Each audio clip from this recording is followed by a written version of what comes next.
नमस्कार. आज गुरुपौर्णिमा.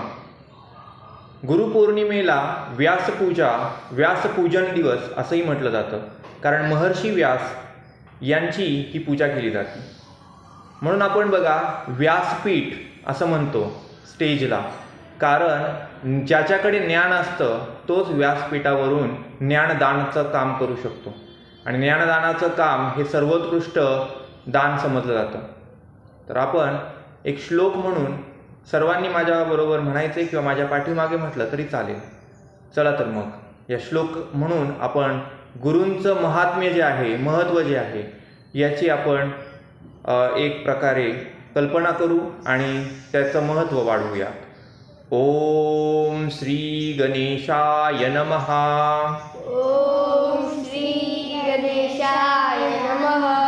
वक्रतुंड महाकाय वक्रतुंड महाकाय सूर्यकोटि समप्रभः सूर्यकोटि समप्रभः निर्विघ्नं कुरु मे देव निर्विघ्नं कुरु मे देव सर्वकार्येषु सर्वदा सर्वकार्येषु सर्वदा गुरुर्ब्रह्मा गुरुर्ब्रह्मा गुरुर्विष्णु गुरुर्विष्णु गुरुर्देवो गुरुर्देवो महेश्वरः महेश्वरा गुरुर्साक्षात् गुरुर्साक्षात् परब्रह्म परब्रह्म तस्मै श्री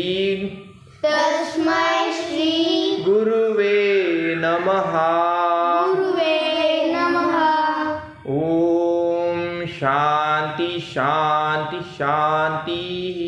ओम शांती शांती शांती. तर या श्लोकामध्ये सांगितलेलं आहे गुरुचं महत्त्व. गुरु हा त्रिदेव जे आहेत, ब्रह्मा विष्णू महेश, यांच्याही वरचा सर्वात श्रेष्ठ म्हणून परब्रह्म असं म्हटलं गेलेलं आहे. अशा गुरुला आपण सगळेजण आज नमस्कार करूया. करा नमस्कार.